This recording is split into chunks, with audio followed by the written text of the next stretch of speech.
Évidemment, on les encouragera, on les applaudira à la fin de leur prestation parce qu'il faut venir face à pas loin de 120 étudiants là, et c'est quelque chose qui n'est pas si simple. C'est un peu aussi mon métier. Donc, je suis ravi d'être là et de partager ce moment d'éloquence. On va vous écouter. Et donc, on a une tâche délicate, puisqu'on est invité, nous, ici, en tant que membre du jury. Je m'appelle Lucas Calvé. Et si tu étais une personnalité, tu serais qui et pourquoi? Je pense que je serais Eduardo Camavinga, parce que j'adore ce joueur et qu'il n'a jamais rien lâché durant sa carrière. Voilà.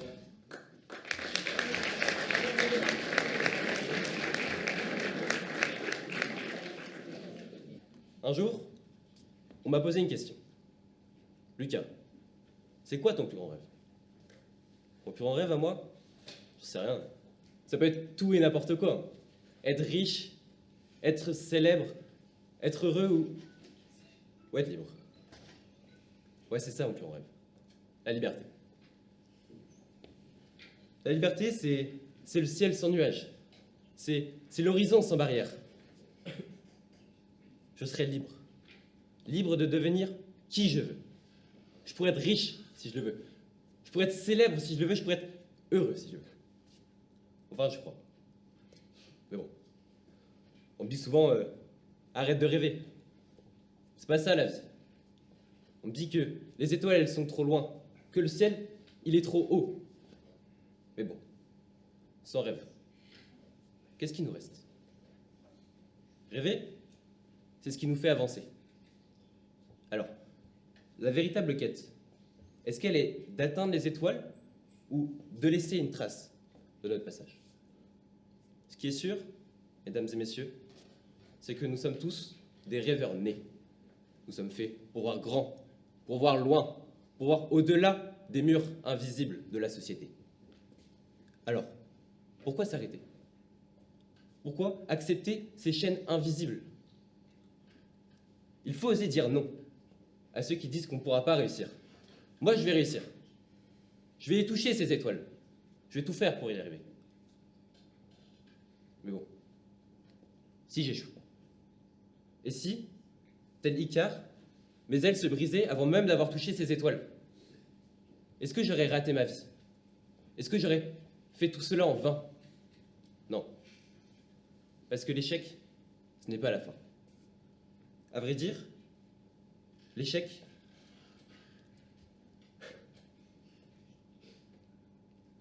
c'est qu'un passage.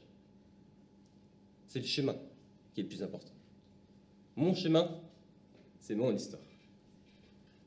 Alors, comme dirait Antoine de Saint-Exupéry, fais de ta vie un rêve, et d'un rêve une réalité. Alors, la véritable quête, c'est d'essayer, c'est d'oser et d'avancer. Mesdames et messieurs, encore quelques secondes. Ne craignez pas l'échec. Ayez peur de ne jamais avoir essayé. Merci de m'avoir écouté.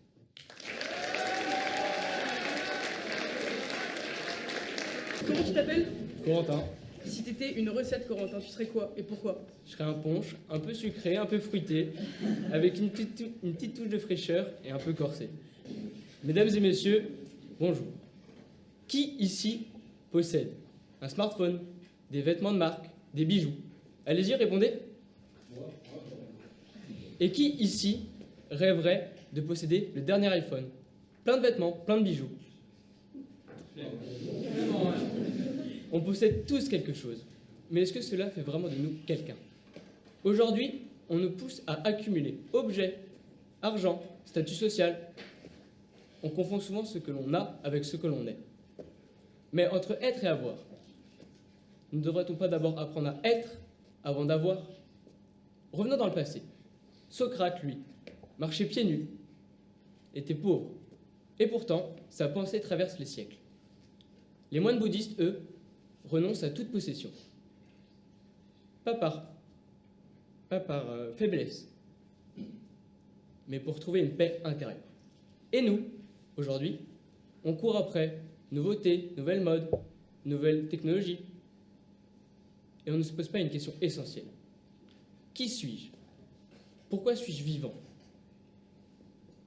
L'avoir n'est pas une mauvaise chose. Au contraire. Mais penser que cette seule chose peut nous rendre heureux est une illusion. Pour preuve, un exemple. Britney Spears, une star internationale. Elle a rempli des stades entiers, a gagné bien plus d'argent que n'importe qui ici. Pourtant, derrière ça, une vie de débauche, de solitude, de tristesse. Sa seule vie prouve à l'être humain que l'avoir ne fait pas le bonheur. Alors, me direz-vous, faut-il tout abandonner? Eh bien non. L'avoir, quand il est au service de l'être, est utile. Avoir un toit nous protège. Lire des livres nous cultive. Voyager nous fait découvrir. Alors il faut mélanger être et avoir. Mettre l'être au centre et l'avoir comme outil, pas comme une fin. Car oui, un jour, nous disparaîtrons. Et ce jour-là, il ne restera rien de nous à part ce que nous avons été. Et je vais vous poser une question. Qu'est-ce que vous préférez? Une vie pleine d'objets ou pleine de sens? Merci.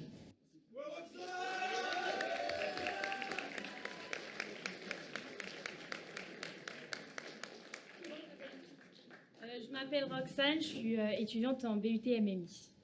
Et si tu étais une super-héroïne, qui serais-tu et pourquoi? Si j'étais une super-héroïne, je serais Ladybug car j'adore son courage et sa bienveillance à aider les autres personnes.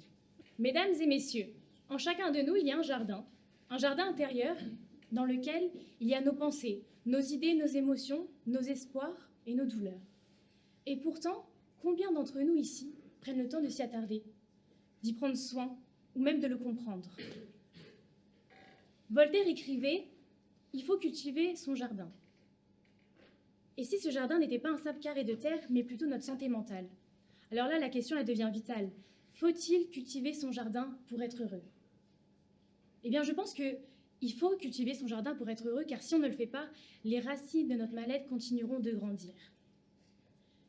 Et ce jardin, il commence quand on est petit. Quand on est petit, un mot doux, il plante une fleur, et une insulte, il creuse un trou. Une main tendue construit, une main levée détruit. Selon une étude de l'Institut national de santé, les enfants exposés à des situations de stress ou de violence ont 2 à 3 fois plus de risques de développer des troubles psychiques à l'âge adulte. Et ça va être à cause de l'abandon, le rejet ou la violence. Et puis ça va donner des mots que l'on connaît bien trop: anxiété, dépression, insomnie, addiction. Et le pire dans tout ça, c'est qu'on nous apprend à les ignorer. Mais des troubles ignorés amènent à la souffrance. En France, près de 9000 personnes se suicident chaque année. Et chez les jeunes, c'est une tentative toutes les 7 minutes. Soit la prochaine, dans 5 minutes. On ne meurt pas que des maladies du corps, on meurt aussi des silences, gênés, imposés par la société. On ne veut pas paraître faible, alors on se tait, mais se taire, c'est laisser les ronces pousser. Se taire, c'est s'enfoncer. Mais parfois, poser des mots sur nos mots sont ce qui vont nous aider à guérir. Prenons Virginia Woolf, écrivaine du XXe siècle. Elle a parlé de la dépression dans une époque où on enfermait les gens plus qu'on ne les soignait. Et pourtant, elle a écrit. Elle a crié sur le papier ce que les autres essayaient de faire taire. Et grâce à elle, elle a inspiré les générations futures. Elle les a aidées. Cultiver son jardin, en un sens, c'est ça. C'est ne pas nier ses blessures, c'est les entourer d'écoute et les arroser de mots. Alors, faut-il cultiver son jardin? Je dirais que oui, car justement, ce jardin, c'est nous. Il est partout. Regardez autour de vous. Combien de personnes ici font semblant? Ils sont là, dans les silences présents, dans les regards fuyants. Alors, je vous pose cette question. Prenez-vous assez soin de votre jardin?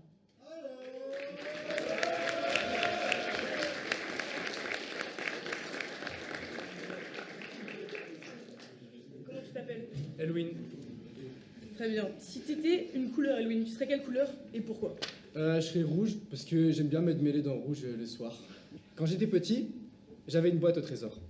Dedans, j'y mettais des coquillages que j'ai trouvés, un bracelet que mon père m'avait offert, ou encore un ticket de cinéma d'une soirée inoubliable.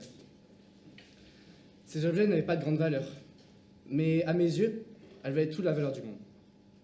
Puis j'ai grandi, et je me suis rendu compte que la vraie richesse, ce n'est pas ce que l'on possède, mais c'est ce que l'on vit avec les autres, ce que l'on ressent et ce que l'on fait ressentir aux autres. Alors faut-il être ou avoir? Être ou avoir, deux verbes si simples mais si opposés. Dans la société actuelle, l'avoir est constamment promu. Avoir la plus belle maison, le plus bel appartement, la plus belle voiture. L'avoir nous fait nous sentir forts, puissants et intégrés à la société. Mais sommes-nous réellement heureux derrière tout ça? L'être, quant à lui, c'est notre essence même, c'est notre humanité. L'être, c'est les expériences que l'on tire des autres.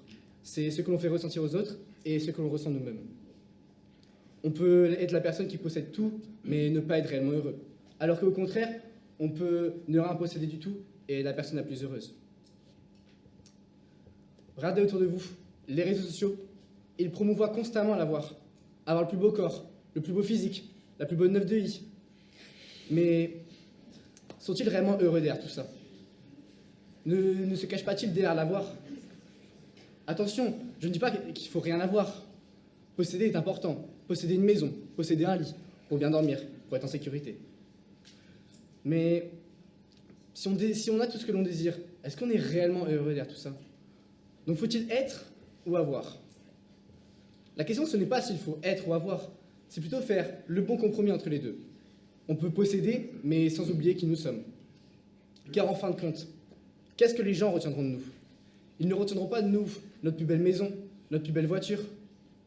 Ce que les gens retiendront de nous, c'est l'émotion qu'on leur a fait vivre, ce qu'on a partagé avec eux. Ce que les gens retiendront de nous, c'est l'empreinte qu'on aura laissée dans leur cœur et dans leur vie. Merci de m'avoir écouté.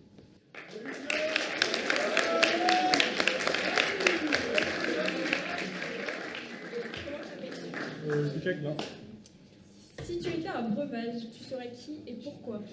Je pense que je serais du rhum parce qu'en général je fatigue un peu les gens autour de moi. N'avez-vous jamais remarqué qu'on nous demande toujours d'avoir les pieds sur terre? Mais ne faut-il pas parfois avoir la tête dans les nuages, ou plutôt dans les étoiles, pour créer et être pleinement soi-même? Aujourd'hui, posons-nous ensemble cette question que nous avons tous au fond de nos cœurs depuis des années, sans le savoir. Sommes-nous faits pour toucher les étoiles? Mais avant tout ça, je voudrais vous poser une autre question. Connaissez-vous Le Petit Prince d'Antoine de Saint-Exupéry? Bon, j'ai pas le livre Petit Prince, du coup j'ai pris celui-là. Donc je pense que la plupart d'entre vous connaissez cette œuvre, au moins de nom, parce qu'elle a su marquer plusieurs générations de par son originalité et sa profondeur. La spécificité de cette œuvre est qu'elle représente à merveille la vision du monde de l'auteur, mais aussi sa personnalité. Mais selon vous, comment cet auteur a pu réaliser une telle histoire? Je peux vous assurer qu'il n'a pas utilisé ChatGPT, car cela n'existait pas à son époque, je pense. Mais blague à part, les auteurs comme Antoine de Saint-Exupéry ont réalisé leurs histoires en puisant dans leur imaginaire, et aujourd'hui leurs histoires sont des véritables références littéraires. Ainsi, on peut tirer une leçon de tout ça. Avoir la tête dans les nuages permet de mieux créer et d'exprimer mieux son individualité. Maintenant, parlons d'un grand scientifique que vous connaissez sûrement également, car il s'agit d'Albert Einstein. On pourrait penser qu'un grand savant comme Albert Einstein, qui n'a plus rien à prouver, place le savoir au-dessus de tout. Mais si je vous disais que ce n'était pas entièrement vrai, car lui-même avouait que pour lui, l'imaginaire est plus important que le savoir. En effet, il avouait même que parfois il laissait son esprit vagabonder pour développer ses théories. Ainsi, encore une fois, on peut tirer une nouvelle leçon. Le savoir est certes très important, mais il faut une bonne dose d'imagination pour innover. En conclusion, on peut se dire que avoir la tête dans les nuages n'est pas si mal que ça, finalement, contrairement à ce que l'opinion publique peut nous amener à penser. Mais il ne faut pas oublier qu'il faut, à un moment ou à un autre, concrétiser ses idées, aller de l'avant, apprendre, etc., pour rendre ses idées réelles. On peut ainsi voir le processus créatif comme une sorte de véhicule à moteur. Le carburant étant l'imaginaire qui donne de l'énergie au véhicule, et l'apprentissage, la compréhension, le travail, la persévérance, les pièces mécaniques qui permettent au véhicule d'avancer. Finalement, ce livre sur la Formule 1 n'est pas si mal choisi que ça.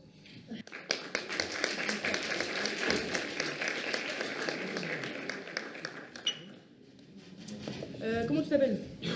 Emma, je suis en VT MMI. Ok. Et Emma, si t'étais un pays, tu serais lequel et pourquoi? Alors moi, si je devais choisir un pays, je choisirais les Pays-Bas. Parce que je suis une personne libre, créative, que j'aime vivre les choses et que je suis plutôt calme dans certains moments. Et c'est pour ça que je choisis ce pays. Imaginez que vous pouviez avoir tout ce que vous voulez en un simple claquement de doigts. Une Ferrari, le dernier iPhone, une PS5. Un rêve devenu réalité, n'est-ce pas? Pourtant, maintenant que vous avez toutes ces choses-là, une question persiste. Qui êtes-vous réellement? Que reste-t-il de vous si on vous enlève tout ce que vous possédez? Et c'est là vraiment que naît la question.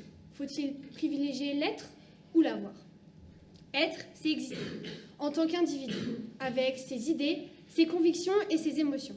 C'est ce que nous sommes, au plus profond de nous, bien au-delà de nos apparences. Prenons l'exemple de Beethoven. Devenu sourd, il aurait pu tout arrêter, mais il a continué à composer. Et maintenant, on peut écouter ça. Aujourd'hui, ce que l'on retient de lui, ce n'est ni sa richesse, ni sa notoriété de l'époque, mais sa capacité à transmettre l'émotion malgré le silence. Alors, maintenant, avoir. Avoir, c'est accumuler des objets, du confort ou même du pouvoir. Mais tout cela n'est qu'une illusion de la réussite. Un avoir peut disparaître en un instant. Vous connaissez sûrement Jim Carrey. Qui ne connaît pas Jim Carrey? C'est un acteur très brillant qui a un jour dit que j'aimerais que tout le monde devienne célèbre et riche pour qu'il comprenne que ce n'est pas la solution. En effet, il a eu tout ce qu'on pourrait imaginer dans le monde et ça ne l'a pas rendu heureux. Ainsi, est-ce qu'il faut délaisser l'avoir pour ne vivre que dans l'être? Pas forcément. Il faut savoir mettre du sens à ce que l'on possède. Ainsi, un objet peut devenir le prolongement de soi. Prenons une guitare. Ce n'est peut-être qu'un morceau de bois avec des cordes, mais dans les mains d'un musicien, cela devient un instrument, une voix. Personnellement, j'écris des chansons. Je ne veux ni la fortune, ni la richesse, ni la gloire, mais ce qui est important, c'est ce que je mets dedans. Mes sentiments, mes souvenirs, ma sincérité. Et elles sont plus précieuses à mes yeux que n'importe quelle chose que je pourrais posséder. Alors, est-ce qu'il faut choisir entre être ou avoir? Je ne pense pas. Il faut trouver un équilibre entre les deux. Il faut ne pas oublier qui l'on est derrière tout ce que l'on possède. Alors, l'important, non, n'est pas ce que l'on possède, mais ce qu'on va transmettre. Parce qu'un jour, il ne nous restera rien. Il ne restera qu'une seule chose, ce que l'on a été et pas ce que l'on a eu. Et c'est ce que j'aimerais vous transmettre aujourd'hui. Comment tu t'appelles? Je m'appelle Léo. Si tu étais un influenceur, tu serais lequel et pourquoi? Si tu étais un animal, tu serais lequel et pourquoi? Je serais un cheval parce que j'essaie de jamais m'arrêter et de passer tous les obstacles. Bonjour à toutes et à tous. Les étoiles. Les étoiles sont là, depuis toujours. Elles nous regardent, hautes et silencieuses. Et après les avoir contemplées pendant des heures, une question me vient à l'esprit. Sommes-nous faits pour toucher les étoiles? Cette question, si simple et si complexe, nous pousse à réfléchir sur notre place dans l'univers. Alors, l'humanité a toujours cherché à expliquer les phénomènes inexplicables et à aller toujours plus loin dans cette compréhension. Je vais prendre l'exemple de la guerre froide. La guerre froide a propulsé des nations entières, a envoyé des satellites, des astronautes et même des stations orbitales. Tout ça pour aller plus loin, plus haut, plus fort, pour devenir la plus grande espèce de notre galaxie. Mais certaines personnes disent qu'avant cela, on devrait s'occuper de nous, de notre Terre, de notre planète, de nos problèmes. En effet, ces personnes-là disent qu'il ne faudrait pas que ce rêve qu'on veut atteindre, absolument toucher ces étoiles, ne devrait pas nous détourner de nos problèmes. Des inégalités, de l'écologie, ou encore de la discrimination. Et qu'on devrait tous ensemble s'unir pour atteindre cela. Mais là où je veux en venir, c'est que cette question des étoiles est bien plus profonde que celle-ci. Elle pose tout simplement un dialogue dans la société. Elle pose une fracture entre les personnes. En effet, cette question des étoiles existe depuis la nuit des temps. Et cette question nous fait comprendre que le débat est également l'une des choses les plus importantes que possède l'être humain. Qu'il permet de développer notre esprit critique. Donc, pour conclure, je dirais que cette question des étoiles n'est pas une simple question de technologie, d'avancer ou toujours aller plus loin. Je dirais que c'est une question avant tout de dialogue dans une société. Alors, comme le disait le Petit Prince de Saint-Exupéry, les étoiles brillent pour que chacun puisse trouver la sienne. Alors je vous le demande, quelle étoile êtes-vous prêt à toucher? Merci de m'avoir écouté.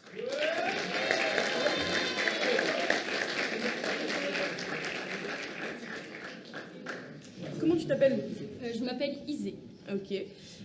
Isée, si t'étais un art, tu serais quel? Si je serais un art, je serais la musique, parce que je trouve qu'elle rassemble dans les fêtes ou bien dans les concerts, mais aussi qu'elle soit jazz, électro ou engagée, elle dit toujours tout sans parler. Je collectionne les tickets de caisse. Vous savez, ces petits bouts de papier sans importance que tout le monde jette, moi, je les garde. Pourquoi? Parce qu'ils sont la preuve que j'ai été là et qu'un moment a existé. Nous vivons dans un monde où l'avoir semble tout définir. On mesure notre réussite à la taille de notre maison, la marque de notre voiture ou encore au nombre de zéros sur notre compte en banque. Mais à la fin, quand tout disparaît, que nous reste-t-il? Alors faut-il être ou faut-il avoir? On nous vend l'idée que posséder, c'est être heureux. Mais soyons honnêtes, qui dans la salle s'est déjà retrouvé devant un placard rempli de vêtements et s'est demandé « je n'ai rien à mettre » Qui dans la salle? Moi. Je ne suis pas toute seule. Nous accumulons, nous empilons, persuadés que plus nous possédons, plus nous existons. Parce que... On peut prendre le chat, par exemple. Il délaissera son jouet hors de prix pour jouer avec un simple bout de papier.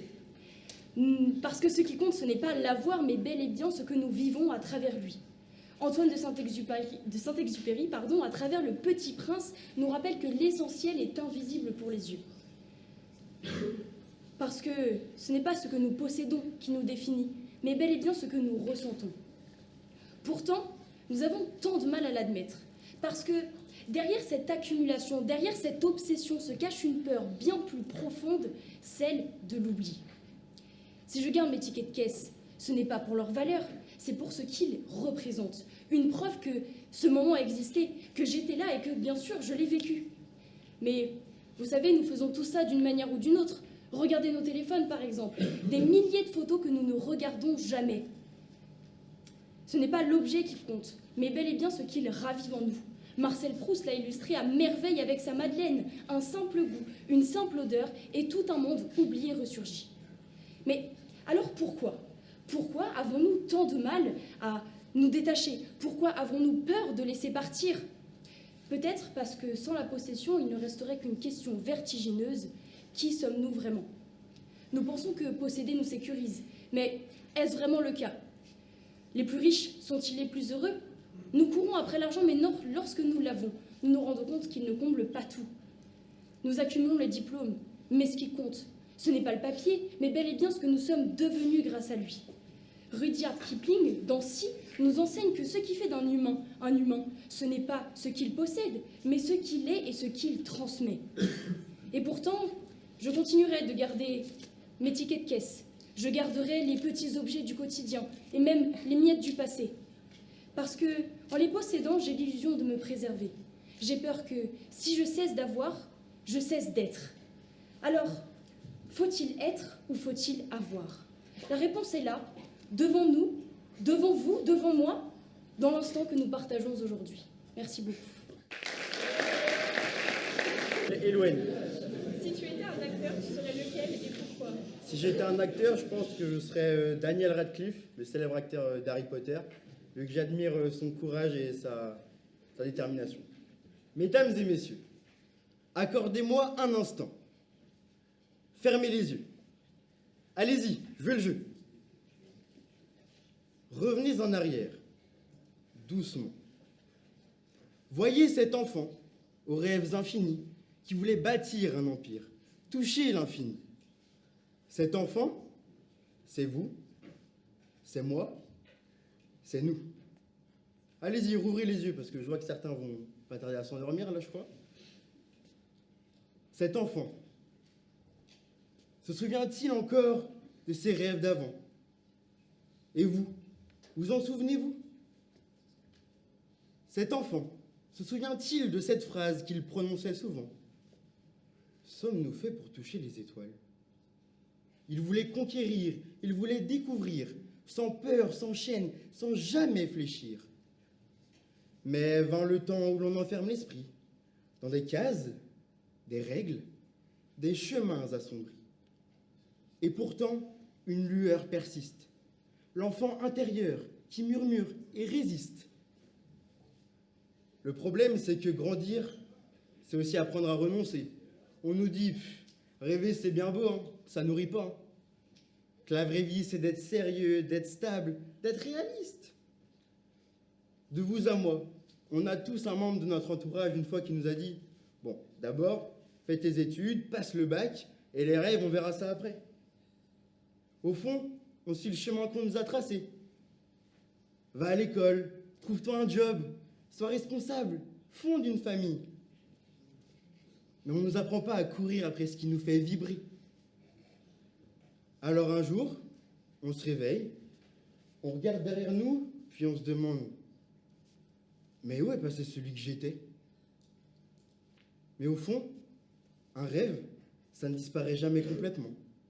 Il reste là, quelque part, caché sous la poussière du temps. Il suffit d'un rien pour le raviver, une simple étincelle. Alors pourquoi ne pas s'autoriser à rêver encore? Pourquoi ne pas écouter cette petite voix en nous qui continue de nous murmurer? Mais allez, vas-y, fonce! Nos étoiles sont toujours là. Elles n'attendent que nous. Il suffit de lever les yeux, faire le premier pas et y croire, juste un peu. Au fond, on a tous une étoile qui nous appartient. Parfois elle vacille, parfois on l'oublie, mais elle ne s'éteint jamais. Alors la vraie question n'est pas « sommes-nous faits pour toucher les étoiles ?» mais plutôt « est-ce qu'on ose encore essayer ?» Et si aujourd'hui, on décidait d'y croire à nouveau? Et si ensemble, comme le disait si bien Apollinaire, on rallumait nos étoiles? Merci. Comment tu t'appelles? Je m'appelle Salomé. Si tu étais un objet du quotidien, Salomé, tu serais quoi? Je serais un réveil, dans l'espoir qu'un jour dans ma vie, je sois à l'heure quelque part. Il m'est arrivé quelque chose d'agaçant l'autre jour. Je me levais, en retard, lorsque je me suis rendu compte qu'une sensation de froid m'envahissait le pied. Tout semblait parfaitement normal ce matin-là, sauf moi, planté là, avec une chaussette désespérément humide. Pourtant, ce fut une simple paire de chaussettes qui changea tout. Juste une paire sortie d'un tiroir, trempée par un incident mystérieux. Était-ce une fuite, un accident? Peu importe. Face à ce drame textile, une seule question subsistait. Une chaussette, quand elle n'est pas humide, est-elle sèche ou archi-sèche? Là, car, mesdames et messieurs, derrière ce sujet d'apparence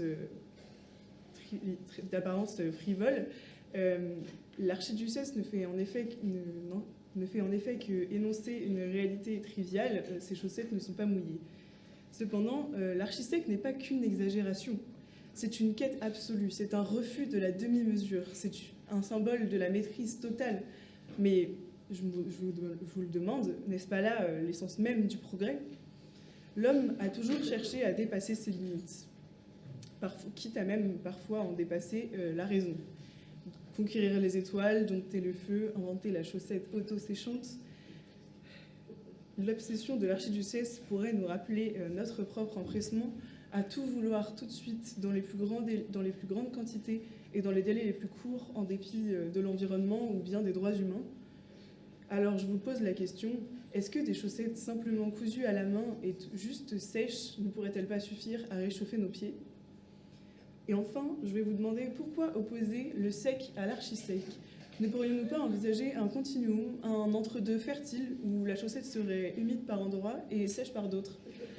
Cette idée peut vous sembler absurde, mais selon moi, elle reflète le monde dans lequel nous vivons. Un monde où les frontières s'estompent, un monde fluide. Et accepter cette fluidité, ce serait accepter donc l'incertitude. Ainsi, la question n'est pas de savoir si les chaussettes de l'archiduchesse sont-elles sèches ou archi-sèches, mais pourquoi vouloir trancher? Le monde est nuance, alors laissons les chaussettes de l'archiduchesse vivre leur vie, et qu'elle soit sèche ou humide, ou quelque part entre les deux. Et surtout, n'oublions pas de chausser notre imagination, car elle seule rend le quotidien réellement vivable. Merci de m'avoir écouté.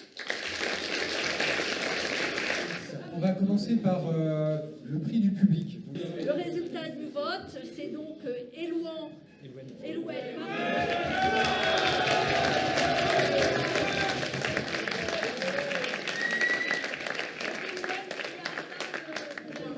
Pour le prix du public. Oui, du public. Et puis maintenant, donc, le prix du jury. Nous avons voté en numéro 1 pour Roxane.